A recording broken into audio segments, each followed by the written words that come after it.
Hello and welcome to Faultlines. I'm your host Shahzad Raza. It seems that the global landscape is changing, especially after the succession of US President Xi in the White House and President Donald Trump. He took over. He got engaged in a tariff war with most of the countries in the world, especially China. In this region, where Pakistan exists, I mean, it's a very important region, and there are many countries which have much more resources and financially very powerful than the countries like Pakistan, but still our importance is established the way the superpower, the world power treats Pakistan and recognizes the importance of the country. In his first inaugural address, President Donald Trump, he appreciates Pakistan. In fact, he thanked Pakistan for its effort against the war against terror and the arrest of a very high value target wanted in the United States of America. That is basically the cornerstone, and we can say the success of the foreign policy of the Pakistani leadership, that how the world is treating Pakistan. But still, when it comes to economy, then there are no friends and there are no foes. Only there is a tough and competition. Prime Minister is visiting Belarus, and there are so many good stories coming from there, and we have heard that Pakistan is getting so much benefits out of this visit, and the country like Belarus, I mean, it's a new market and Pakistan should be open to the new markets, as we have discussed in our previous programs as well. But as I said, the global landscape is changing. The United States of America is getting engaged in dialogue process with the countries like Iran. So we can say that there are many challenging issues confronting Pakistan at the moment. How Pakistan can get the maximum benefit out of it, how Pakistan can regain its position the way Pakistan used to enjoy, I mean, that is to be seen. But of course, with good policy and good implementation, we can see that we can achieve this very specific result. And the terrorism is a constant threat we are facing, we've been facing for the last 2 decades or more. Now, when there is a realization that this threat must be dealt with so much precision and good policy, so you really cannot exclude the countries like Pakistan, which been playing the role of a frontline state against the war against terror, and achieved so many successes and maybe prevented another disaster which we have seen in 2001. These are some key points which we are going to discuss in our program, and I am being joined in the studio by Ambassador Ghalib Iqbal, a well-known personality, needs no introduction. Thank you very much, Ambassador Saab, for joining us. We have Neha Touseef. She's a lawyer and have a very well grip on foreign policy issues as well. Thank you so much, Ms. Neha Touseef, for your valuable time. We have Humayun Khan. He's an academic, he's a researcher, and you have seen him on PTV quite often. Thank you so much, Humayun Khan, as well. We have Dr. Ayesha Malik. She's foreign policy expert and teaches at the Air University. Thank you so much, Dr. Ayesha Malik, as well, for your time. Ambassador Ghalib, let me begin with you. When we say that there are so many challenges, but each challenge provides us with several opportunities. So is this a true, correct statement that we often say, or is just for our just to bring some sweetness to our ears? I think yes, you are right. Like all challenges and chaos brings new opportunities for everyone. As individual, as country, as a group, it's there. It's true. But the main issue is that if we in Pakistan keep on treating ourselves in a way as we used to be treating ourselves in the 80s or late 70s, we are never going to realize what the hardcore facts are on this particular day. Things have changed completely. Now there is no superpower, okay? And there is, in the coming months, or if not years, I think months probably, you will have power blocks around the globe. There will be no superpower. We are going back to the old times now, okay? So it will be the Chinese bloc, it will be the Russian bloc, it will be the Western bloc or the American bloc, and it is going to be the South American bloc. The only country probably which will be left out is India, because India does not have that power as a country to project itself as a single bloc or a part of another bloc. So they can have strategic alliance with America, they can have strategic alliance with many other countries, but they will not be able to push themselves in the world as a global So, power. is it a good thing, this multipolarity, or no? I think it's a good thing, but you have to understand one thing. We, whenever we are talking, we are making policies, we are discussing, analyzing situations, we still feel that America is the same old America which loved to police the world. It's not the same America. Trump won the elections on the very basis that the middle class was fed up with this thing. They were not willing to pay their taxes to the troops to fight the war of another country, way far away from their country. Okay, now that thing is gone. So, and you should also remember, which I think most of us we forget, that there is a bifurcation between the financial power of America and the economic power of America. The financial power is mostly run by the Jews, and the economic power is controlled by the middle class of America and also the landed community of America, which are in politics, which are Right. these two things are coming in conflict with each other now within America. So America is not in a position, and it won't be in a position to go around the globe and start policing the world as it used to be. So they have to rely on the blocks, whatever blocks they have. I think probably wisdom would dictate that the bloc should start talking to each other right now. Okay, okay. So, to sum up this part of discussion, Pakistan has rendered so much sacrifices, and we have suffered financial loss, we lost thousands of lives, but still we always complain to the world, and rightly so, that our efforts were not really recognized the way they should have been. Why so? You have to fight your case in a way that people should be convinced, the world should be convinced. We are not always the victim. Yes, we have sacrificed our people, we have sacrificed our money, we have sacrificed our lands, we have sacrificed our reputation. Right. But we should understand one thing, that we need to project ourselves in a very positive way. Our weaknesses cannot become our strength in the global market. Okay, our strength is what is going to make us more stronger. We are not projecting our strength, and your strength is not solely related to the security aspects. It is your politics, it's your culture, it's your education, it's the innovative techniques the country is adopting, it's the way you are marketing your products, Right. it's the way that you are marketing your own country. We are not doing that. So that needs to be understood. That's why I said, if we have to live in the 80s, we will not be a successful country in this future politics of the blocks. We need to change our mindset. Very right, very right. Ms. Neha Touseef, the way we fought war against terror, it's unprecedented. It's nowhere to be seen in the world in the recent history.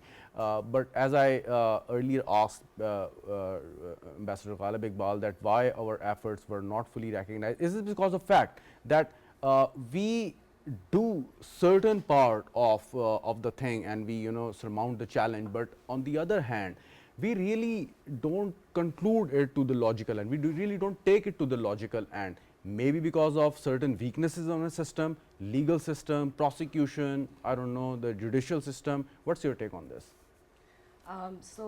When we talk about terrorism, it is a very complicated issue.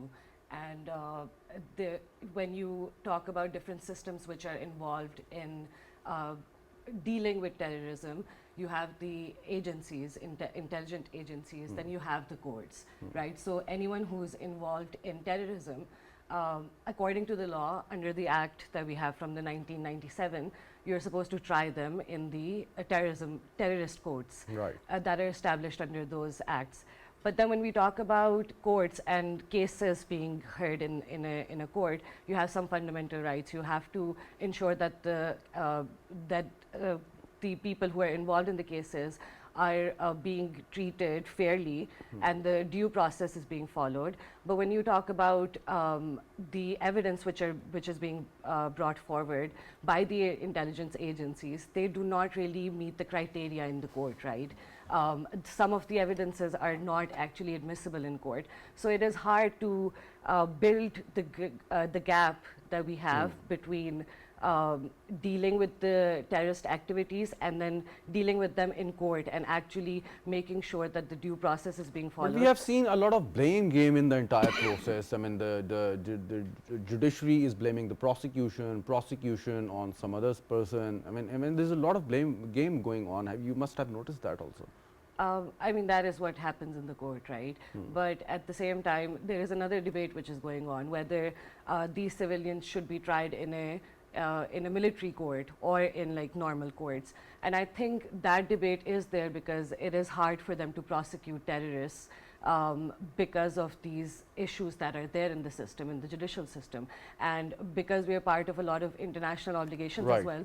So we have to fulfill the process of due. I mean, the reason why I ask you these questions is how the entire situation is making the life and the job of the ambassadors like Mr. Ghalib Iqbal difficult to present our case to the world when, I mean, we are not taking all this fight to a logical end through the court of law, of course. Yes, I think the focus should be to improve how the evidence is being brought to the court, right? And you should ensure that the witnesses which are involved in these cases, they're provided with the security. A lot of times the judges are under threat, the witnesses who want to come forward are under threat. So you need to make sure that the system is up to date and the system is there to cater to these cases as well. And once you do that and don't focus on other means to establish that, you can talk to other countries and show them that we have a proper judicial system, and if something like that happens, it will go to court and it will achieve its right. All right. Mr. Humayun Khan, as Ambassador Ghalib Iqbal Sahab rightly said, that we should play according to our own strengths. How can we tell the world in a right manner our success stories? I mean, are there any success stories? Absolutely, yes. There are many success stories. Of course, what Ambassador Ghalib just mentioned, and then Neha gave you the complexity of what, how to deal with this security issues and national terrorism-related events. It's a very, very complex issue. But having said that, Pakistan being one of the very unique country in terms of its geopolitical obligation, geostrategic location, has been at the cusp of all the right and wrong things which are happening in our history for the last almost 70 years. Having said that, I think Pakistan's track record on war on terror is internationally recognized. Talk about United States Foreign Office, talk about China, talk about EU, Germany, France. You would see if it's recognized, then why we never got rest of the money from the coalition support fund? No, that's again very technical and a separate issue. It deals with a lot of geopolitics as well. But having said that, we have been one of the most non-NATO ally for last 10 to 15 years. In terms of our efforts and our sacrifices in war and terror, we have already sacrificed more than 100,000 civilian, military, law enforcement people. We have lost, from a very conservative estimate, more than $150 billion. Then why the world is, you know, buying the Indian narrative on the war against terror? No, and, that's basically why they are geopolitics. accepting their argument that Pakistan is spreading terrorism, and we were the biggest, and still we are the biggest, the victim of terrorism. I wouldn't say that the world is buying that narrative from the Indian side. But yes, because they have economic prowess, they have a huge market, there's a lot of interest which are associated with their economic power. That's why you get to know in a lot of international media certain things which is there. But when it comes to foreign policy, when it comes to national security policy, when it comes to foreign relations, diplomatic relations, there is not a single country in the world which would deny what Pakistan has done for the international community in terms of war and terror.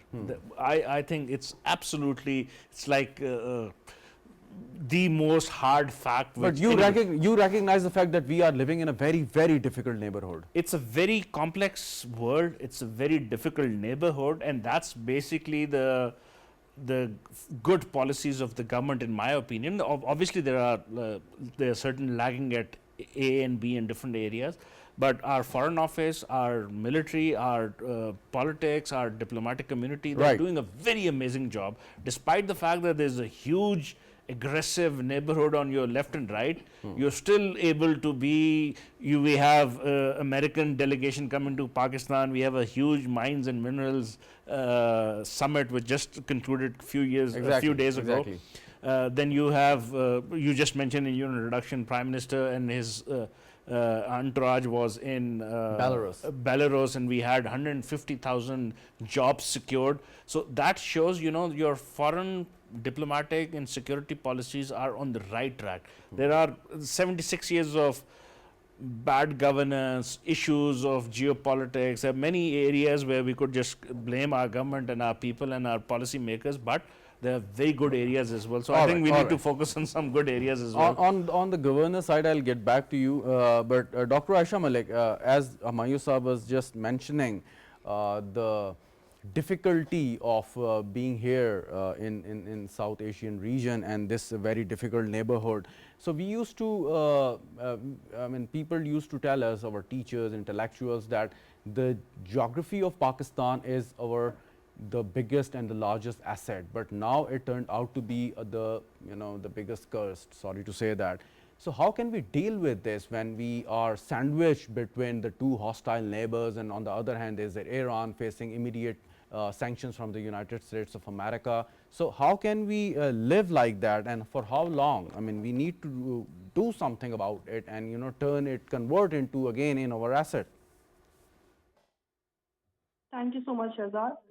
So, of course, the situation appears to be quite complex and difficult, but we should not forget that the acknowledgements which Pakistan has been receiving from the United States of America, one, of course, a great power, are quite significant. And despite our difficulties on both sides of the border, we have been making these gradual progress in our diplomatic relations, and we have been sustaining the strategic partnership. So that's a good news for us. Uh, Although these recent developments of tariffs have been imposing a lot of hue and cry, and there have been doubts that how sustainable strategic relations are going to be impacted under this new streak of Trump tariffs. But do not forget that recently our talks with United States of America and American acknowledgement that yes, we have been putting in all our effort, as the Secretary of State Marco Rubio said to the Foreign Minister Shahzad recently. And then again there was in recent past there was a transfer of ISIS-K operator Mohammed Sharifullah as well. So these efforts by Pakistan are acknowledged by the great power, and despite our difficulties, I think we are going to sustain our position of influence, position of certain assertiveness, and we are definitely going to leverage on our goals. So, despite difficulties in strategic and defense related matters, and despite the tariffs, Pakistan has the capability of negotiating diplomatically, and this is why, this is one reason Pakistan has taken this very, I think it's quite a reasonable step that how Pakistan has proposed to send a delegation for negotiation on tariffs.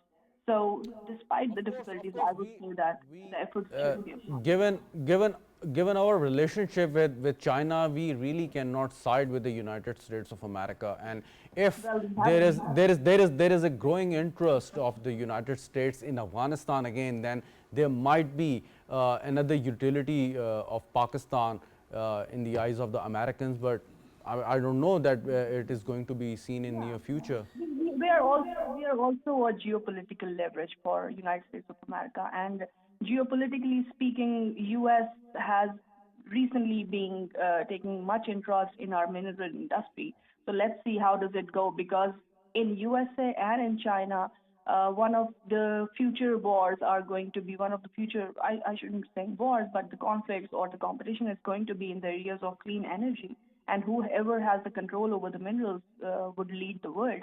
So if Pakistan again has, and we are being fortunate enough that time and again, even after decades of abandonment or spaces or patches of disengagement, we come up with some commodity, some opportunity where we leverage. And luckily we have this, but let's see. But I'm not supporting the mineral bounties here though. I'm just saying that there are much opportunities and Pakistan should negotiate its leverage. All right. Ambassador Saab, I don't know why people tend to believe or try to convince us that there is no life without the United States of America. I mean, if we are not friends with them, we cease to exist. I mean, there are countries. I mean, I'm not going to refer to North Korea or Iran, but there is Cuba, Venezuela, now China. I mean, they are progressing well without the supports of the United States. Then why people try to convince us that, I mean, if we won't be friends with them and there is no future for us economically or otherwise, why?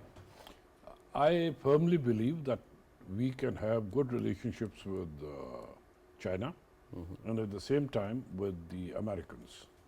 Okay? So when you say that they are surviving, look at the volume of trade between America and China. Look at the volume of trade between China and India. Look at the volume of trade between China and the European Union. These are huge volumes as compared to what we have with China or what we have with States or what we have with the European Union. For us, yes, maybe largest trading partner, second largest trading partner, but the world is working on single principle these days, these years of this century. Trade relationships. If you have good trade relationship, the more the volume, the more authority and the louder the voice you will have in the global affairs. If you do not have that volume, then you need to work on that. We are not working on that. We are just talking about that. That is very important. But coming back to your question, Pakistan should have good relationships with the Chinese and the Americans at the same time. And we can maintain a balance because... Is it possible? It is possible because 10% elite of this country probably is pro-America now. Okay? Rest of the people, they are anti-America. You ask a religious party to take out a procession, what is the first slogan you hear? Down with America. Why? Because they have played up this whole thing in a way that we cannot decide, those people cannot decide whether we should be siding with China or with China, there are no negatives as far as Pakistan is concerned. With China, there are no negatives as far as the middle and lower middle class of Pakistan is concerned. But have we learned this art of alignment? I mean, there was a time when there was a bipolar world and there was a non-aligned movement. And India, our immediate neighbor, it was a member of the non-aligned movement. But have we learned that art of balancing the relationship with China and US, despite the fact they are having this bitter trade war these days? I'll refer back to my earlier sentence when you asked the first question. We are still living in the late 70s and early 80s. Okay, we know, we have people, there are diplomats in this foreign office who can do amazing jobs. You compare your diplomats with the other diplomats in the world, I think they are equally good, if not better. But we need to change our mindset to start living in 2025. Our narratives of 1980s or 1990s will not work today. It's not working. Our terminologies are not working at all. We have done so much. We have said to the world so many times, no, for example, I'll just give you one example of terrorism, because both the colleagues were talking about terrorism. What we say to the world, we have lost so many people, we have lost so much of money. Love us, be good to us, because we have lost. Have we ever promoted ourselves as a country capable enough, strong enough to tell the world that we will not let the terrorists mess with our country, and we will not let anybody else mess with The our question country? is that that was not the war which we initiated. That war was imposed on us, in fact. No. Wars are wars, whether imposed or self-initiated.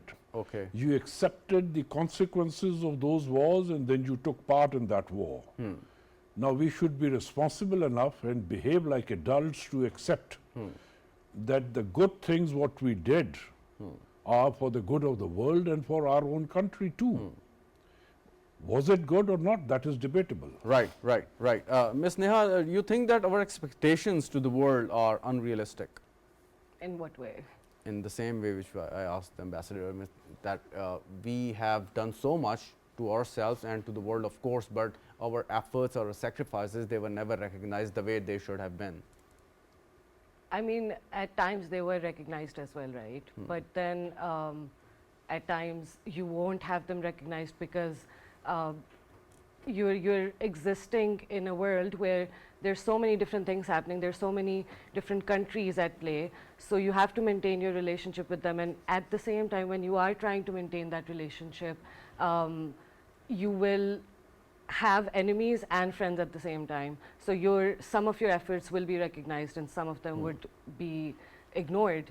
But I think in the past your efforts have been recognized, and some of them have not been recognized because of other reasons. I mean, you are of course a young lawyer, but do you think that we still living in late 80s or late 70s and early 80s in terms of governance and, you know, the way we are looking at the world and the way we want world to look at us? Yes, in some ways. For instance, right now there are so many issues that we should be focusing on. For instance, the climate change or terrorism, making the system better, making the institutions in your country more strong. We are not actually focusing on those issues. But then there are things that we are doing good as well. But I think, yes, to your question, we are somewhat still living in the past and not focusing on the modern necessities that are right now present, and we are not actually focusing on the issues which would help us have a better stand in the world. So is it really difficult to adapt to these new technologies and new thinking or new approach, or no? Not really. Now that we live in this world where social media is so accessible, you can see whatever is happening in the world. The community can know, the public can know whatever is happening in the world. So Right. actually focusing on these issues and focusing on technology, focusing on climate change, focusing on dealing with terrorism is not hard in this time and age. But I think our priorities are just different. So Humayun sahab, do we hate change as a nation? Not really. I think So why don't we adapt? we are adopting. Consider us what we were like 76 years ago. We've come a very long way. Of course, what Ambassador Sahab has mentioned, Neha has mentioned, there are a lot of issues where we didn't adopt. There are many reasons, and I'm not going to justify rights and wrongs here, but I'm just saying that as a nation we have progressed a lot. And then there are a lot of areas where we should have progressed better, we should have progressed more, which we didn't. But then take us as part of an international community, where we were in 1947 and where we are now, we have a huge development. We are one of the most important geostrategic, geoeconomic polity in the polity of the nations. As a Pakistani, we are the 6th or 7th nuclear power of the world. Not many nations have achieved that. We are 250 million people. We have a huge excellent diaspora which is living abroad and which is representing Pakistan in good and bad both. But I would focus more on good. By the way, there's a lot of negativity here. our economic progress in last few years and few months is relatively giving us an indicator that we are going to a right direction. Yes, the issue here is there's a political instability in this country. There's a lack of continuity in policies of respective governments, not A, B, and C. All governments which in the past were here, what they have done is whenever they have come and there's a new or there's a change of government for whatever the reason, there's no continuity in the policy. And we are giving the example of our nation next door neighbor who loves us quite a lot.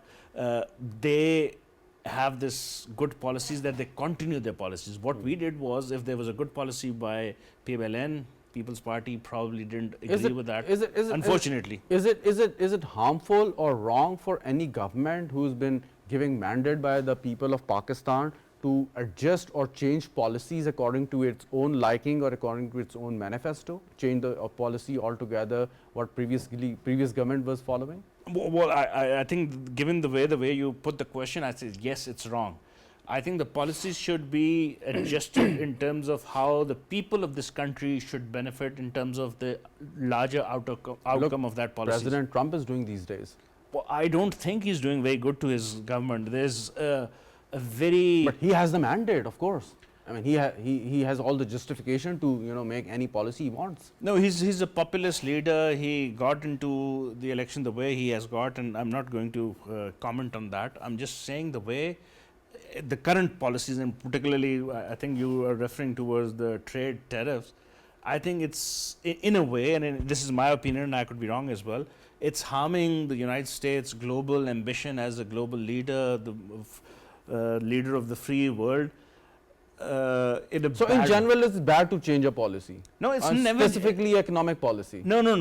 Again, the devil is in the detail. It's not what you're just asking. You're trying to put words in my mouth by saying I cannot say what he is doing. It's his own political understanding. But the international economists, international strategic expert, what they're saying is this trade war that he has initiated is not going to yield positive result, and we have just seen in last 1 week how the international market has crashed, the trade has gone down. So I think there needs to be some retrospective understanding of what he proposed and what the actual vote is. All right. Dr. Ayesha, are you still with us?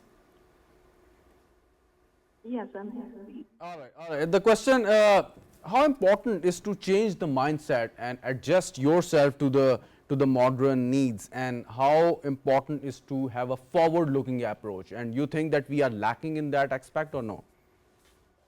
Well, it's of course very important, and I do not think in any possible aspect that we are lagging behind, because look at the challenges which Pakistan has been facing and look at the responses which Pakistan has been generating. To my knowledge, it just came yesterday that in public opinion, we just do not export anything or we don't produce anything. Rather, we produce around 4,000 goods, and there are a total of 6,000 goods which are being exported to the world, and out of which we have quite more than 50%. So we have been making progress, but it is maybe a detachment of public opinion and the policy making entities, which creates this gap of knowledge, and which creates this perception that maybe we are not doing enough. But if we see the challenges of Pakistan, for instance, the climate change and the adaptation model which we have presented, and the resilience which Pakistan has been focusing on is remarkable. So the resilient infrastructure which Pakistan is trying to build in, and it's not just with the policy circles, it is also within the masses of Pakistan, which are quite resiliently responding to climate change, and we are reverting to our culture, identity, indigenizing the discourses for resilience, and all the possible measures which any individual can take for the climate change. They are making the best of their efforts to achieve that change. So we are adapting to climate change. We adapted to terrorism and extremism, and the society itself. If you recall the Banu incidents from past few months, how the people responded and how the people said that no, we do not need this anymore. So there has been enough sentiment among the masses to adapt to the change, and they have been doing this. I don't know if the media should give up on this self-demeaning perception about the masses and the Pakistan. No offense, though. So we have been changing, and there cannot be any life without change. Pakistan is a nation state which came into being after colonialism, and it adapted within the structure of a global institutional order. And Pakistan has been trying its best. If we look at the foreign policy decades of Pakistan, there have been enough abandonment and disengagement patches for Pakistan, but still Pakistan did not give up. Although there is a criticism also that Pakistan's policymaker is so externalized in its approach that it always go for the foreign acknowledgement. But we have been adapting. We have been taking all these challenges quite courageously, I would say. Look at these 2-3 decades of terrorism, how Pakistan has responded to it, and in these times we had developed our middle class, which brought to a certain level, and now they are politically active. They have self-consciousness. They want to bring change. Everyone wants to bring change. I just think that there is a little disengagement between policy circles and the masses. Change in what sense? Change in what sense? Change, I think it's more of a governance-related question. We have been paused in one of these affairs, which is the governance affairs. So if we really give it a go, the governance affair, if we really deal our governance issues, much of the security problem, much of the environmental problems would go away. So it is the governance issue. Every year we have so many young people entering the civil service. We have young politicians in the parliament, in the provincial assemblies. So I mean, these are basically the forebearers of the change, and these are the people who can really bring the change and introduce the new trends and open up to the new ideas, of course. But still we are discussing and debating that why their voices are not being heard. Yeah, I think there are two pillars, two great policy spaces in Pakistan, and we all know that there is a civil-military strife in Pakistan. So if we bring these two camps to a one table to open a dialogue which actually works and talks about adapting to the change, then I think this issue can be resolved. We all right. Dialogue is important, but Ambassador Sahab, how best we can tell our story to the world? I mean, as I was told by a friend that ambassadors are very good storytellers. I mean, are they? I wouldn't say that is true. Okay. But I think we need to be honest with ourselves. If we are trying to convert ourselves, if we are trying to convert our own population, they are already converted. We need to be honest with ourselves, okay? And once we are honest with ourselves, we would know exactly where our weaknesses are and where Are our you saying strengths should we go out and start converting other people? to Start converting other people living outside Pakistan? Yeah, Okay. that is what's the job of a diplomat. Okay, and like our most favorite subject, we keep on discussing it all very regularly, public diplomacy. Public diplomacy is something which can tell the world, the art story can be told to the world through public diplomacy in a way which is a very subtle way of telling them the stories. And these are not the stories, these are the facts. So your facts need to be told to the world. It has to be convincing. It has to be subtle. You cannot go back to, again, I will use the same old thing, I think I've used it so many times. You cannot go back to the old times now. Okay? Start looking forward, start thinking forward. Adapt yourself, adapt your foreign policy according to the requirements of the global order today. When you say, or when we believe that the world is going to be changed into blocks, we should be started to work on our policies, that if we join this block, what is good or bad for us? If we join this block, what is good or bad for us? But at the same time, we should have a very convincing talking points for our diplomats, for our people, for our diaspora abroad. We need to have these things done in a very professional way. You are delivering lectures to the young diplomats in the Foreign Services Academy. So you think that these young diplomats, they are ready to take up the challenge the way you have portrayed? I think they are much better, I can tell you very frankly. When I joined the service, when we joined the service, and as compared to us, this younger lot is much better at the same stage.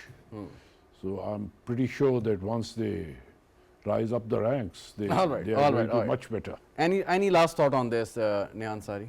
Touseef, sorry. No, I definitely agree with him. And I would agree with Dr. Ayesha Malik as well. She said that we have the system in place, we do have the right policies, we just need to focus on governance at this point. And I do agree with him, when younger lot is in a position to make decisions, things would get better, and things are improving right now as well, as Humayun said. So I do agree with him. Humayun sir. I think to sum it up, foreign policy is the culmination of your good domestic policies, and as long as we have good stories to tell, we have good economic stories to share with the world, we have good governance stories, our diplomats are able to perform their duty better. And our stories, which you were just asking Ambassador Ghalib, that are they good stories? But yes, they it are. should not be the responsibility of only the diplomats to tell those stories. No, no, I I'm mean, just we talking have, about the foreign policy angle. It is the policy of the entire nation, which includes your academics, which includes your diplomats, which includes your military establishment, which includes your politicians. So unless we have a cohesive policy, right now the problem that I see in Pakistan is we have these segments of different policy makers who think according to their own institution or organization, and there's no cohesive big national security policy. Of course there are many, but I'm just saying that in terms of the success of that, they all need to come together. They have to compromise on their interest and their issues. Unless they do that, we will continue with this semblance of chaos that we are seeing right now. If we don't do that, I think the future is not very good for us. Exploring new markets and avenues can be one of the components of our foreign policy. In our economic and foreign and security policies, yes, we have huge markets lying around our immediate neighborhood. We have Middle Eastern, we have Northern Africa, we have Latin America, we have Central Asia. So there are so many avenues available, and you just mentioned. As they say, there's low-hanging fruits to be plucked. So absolutely, absolutely. And I think we need to take measure of the time. Time will not stay with us, so we need to act very quickly and very cohesively in order to bring those benefits for our people. Thank you very much indeed, Humayun Khan, for your input and valuable time. Thank you very much, Ms. Neha Touseef. Thank you very much, Ambassador Ghalib Iqbal. Thank you very much, Dr. Ayesha Malik, for your time as well. And thank you very much, viewers, for watching the show. Khuda Hafiz and good night.